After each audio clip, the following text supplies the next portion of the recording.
Hello and welcome. Last week I introduced you to my music production setup. I talked a little about the features of my new TASCAM Model 24 mixing console. Today I connect my Amiga to it along with my synthesizers and record on the Model 24 for the first time, experiencing it fully.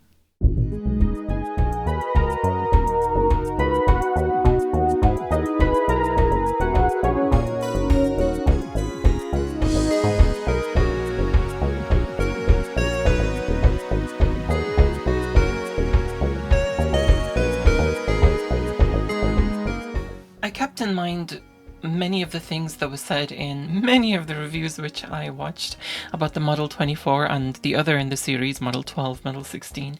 And I think this was an issue in the Model 16 that the power switch had issues. So I already took precautions with regards to this and had a solution. Now, amongst my old modular setup, I already had a power panel here with switches. Now these switches power all different things, as well as these. That's the effects unit and the sampler. And this one is the drum machine. This one actually powers the TASCAM mixing console. And yes, I've taken all the precautions with regards to this. I want this to last. I'm going to make this last as long as I can. Now the fourth switch over here actually powers on the Moog Mother 32 and the Yamaha DX7 all the way over here.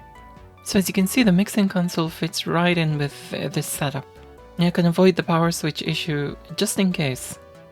At least there is a power switch, which is not on there on the Signature 12, the Soundcraft. So there's an option at least.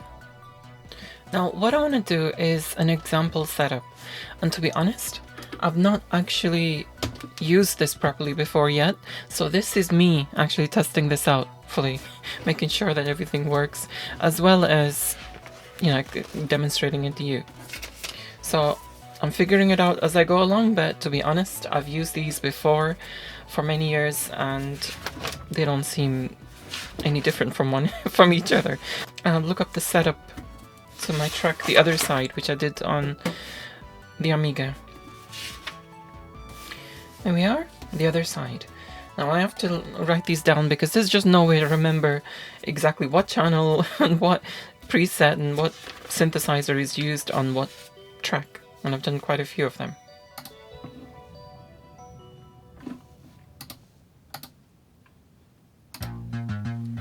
Okay, so it's loaded up, but you're not hearing everything because obviously the synthesizers are not there. You're only hearing the Amiga samples. Okay, so let's see what's what in this track. So that's just the Amiga channel, which is going into the first two over there. Okay, so let's mute that and look through the instruments here. Right, so it says here on the instrument 2 is actually the Volca bass. I no longer own the Volca bass. I sold it after recording this track. So I'm going to use the Moog Sirin instead. So this should be interesting. Now there is only one single input free, with the Moog Sirin's name written all over it.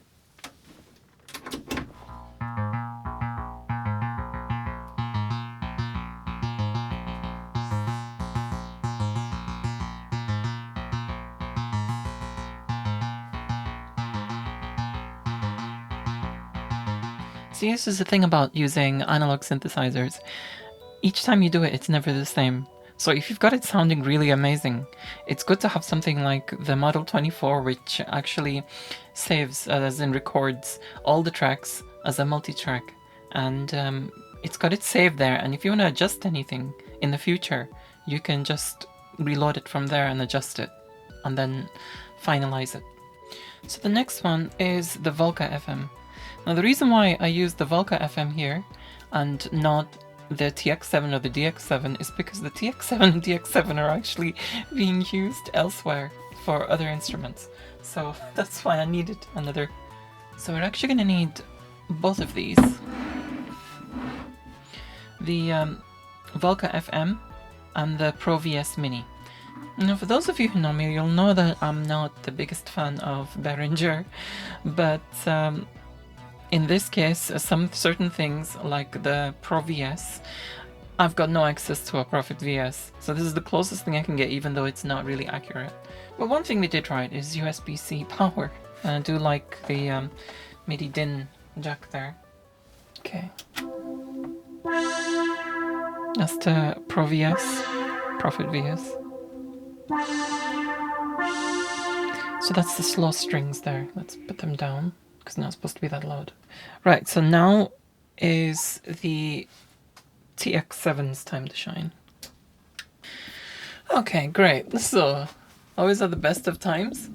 I turned on my TX7 and it's just all the data has gone all funny. Now, the memory was protected, yes, but I've got a feeling this is because of the internal battery just dying. I'm gonna have to replace that. I mean, it's a real shame because I absolutely loved the addition to that when I first created the track. And of course, I'll get it back. So just for today, the SY77 is gonna have to substitute for the TX7.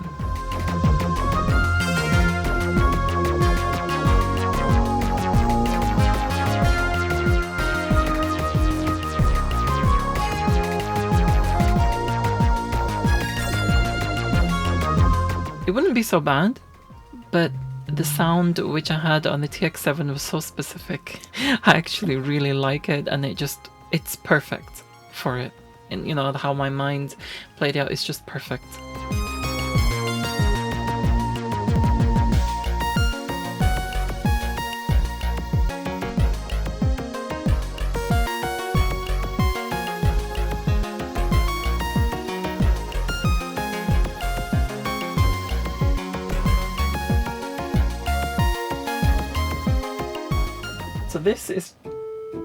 So the sound here, I found the closest sound on this to the original, but still, it's no substitute for the original.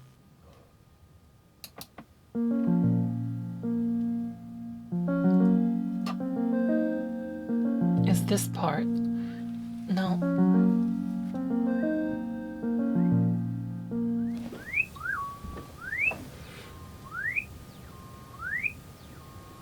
Basically, that's the sound the TX7 is giving out now, so this thing needs sorting out. Let's turn it off. Poor thing.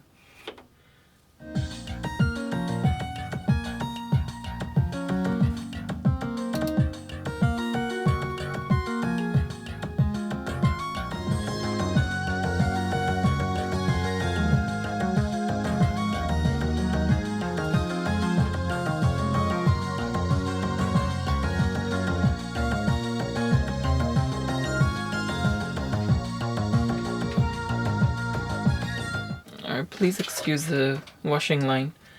The effects units here. So each of these two are connected to the aux in of the TASCAM. Excuse me, the aux send-outs.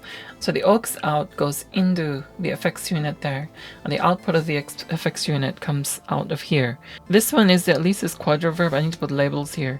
And this one is the Yamaha SPX90. So that's the Pro VS, and that's with the effects. So I can mix a little bit of the original, the wet and dry basically. This is the dry, this is the wet. So it adds a reverb.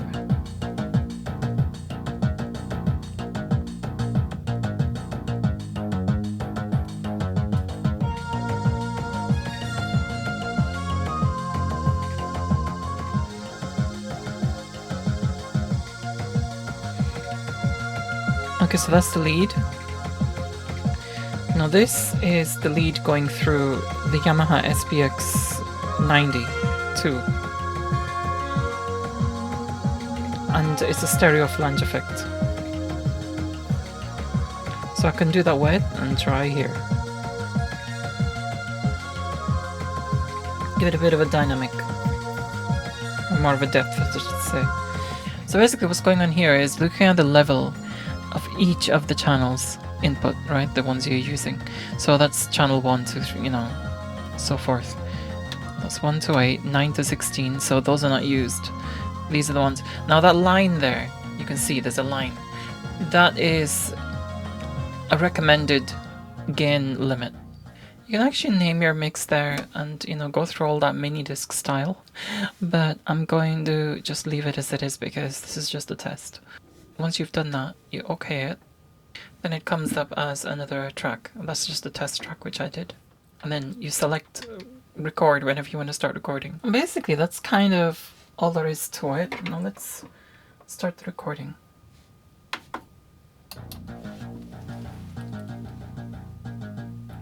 Okay, so that's done its thing. It's recorded. Still bear in mind, this is my first time using this, and I'm figuring it out as it is. So there's obviously something, you know, there's more new things here because there's a recording element here, and so that's playing back. Now, do I put these in multitrack mode?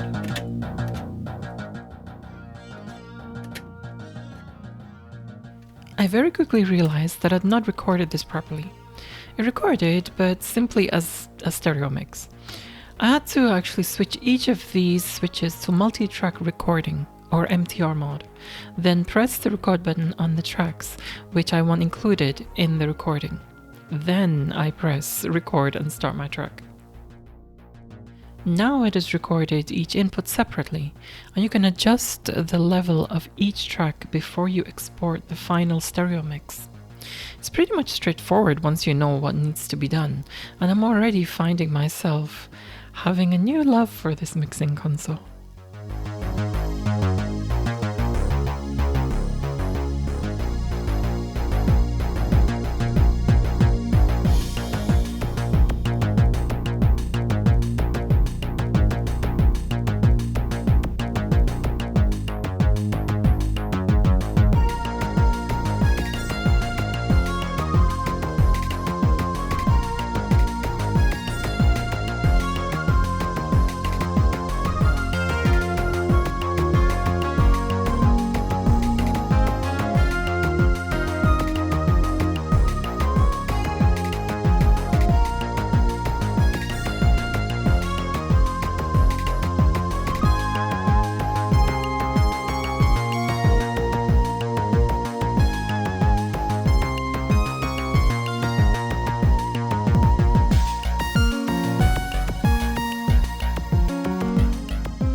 Now it'll save that all as the positions these are in right now, right? And I love that. I love that so much.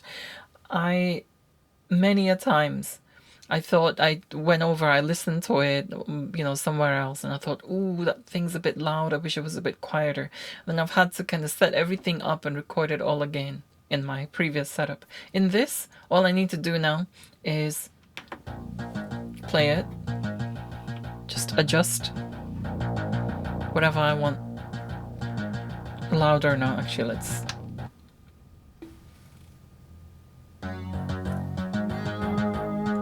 You can just adjust everything you like. Oh my goodness.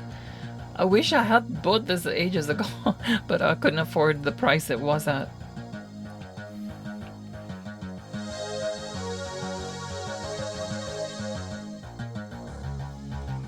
Now this is good, especially when you have like a modular synth and you've taken out all your cables and you've messed with it and everything. It's difficult to get the exact sound.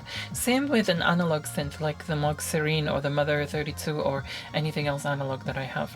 You move it slightly, you'll never get it exactly the same sound unless you can save the preset. You can never get exactly the same sound. So this is just, oh my goodness, I wish I had this a long time ago. I might even re-record some of the tracks from the past. You know, some of the favorite ones I might actually re-record. Now this is something I wondered. Before taking the plunge on this, I did go through a lot of the reviews, people's reviews on this and people using this and comments back and forth about it, good and bad. I did wonder one thing, will this drive my headphones, my bare dynamic headphones? Normally for this, I use a little amplifier to drive it. It's a headphone amplifier, and it's perfect. So I thought, am I going to need this? So bear in mind the impedance on these is 250 ohms. So yeah, you're going to have a hard time with, well, most things are going to have a hard time driving these, unless you have a headphone amplifier.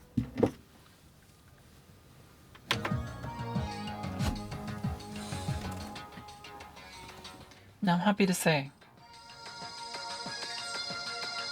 this drives them very well. This is max volume, and that is quite loud actually. I wouldn't put it on my ears.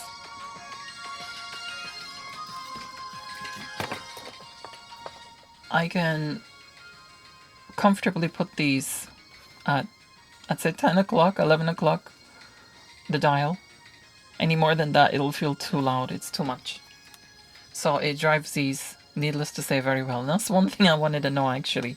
So I don't need this for that.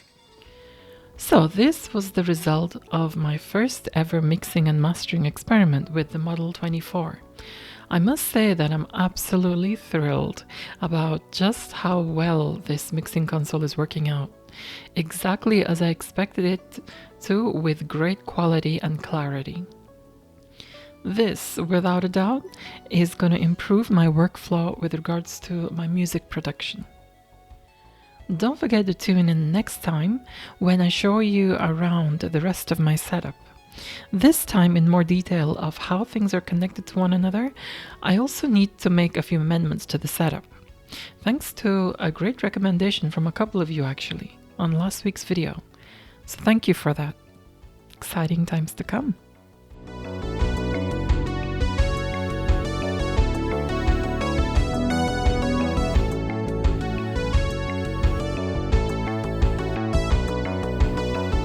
A very special thank you to my top tier patrons, Rich Garbett, Axel Dominator, Jason Marison, Corey Ostman, Mark Bosak, and Monochrom Minako. Thank you all so much for your support. I really appreciate it.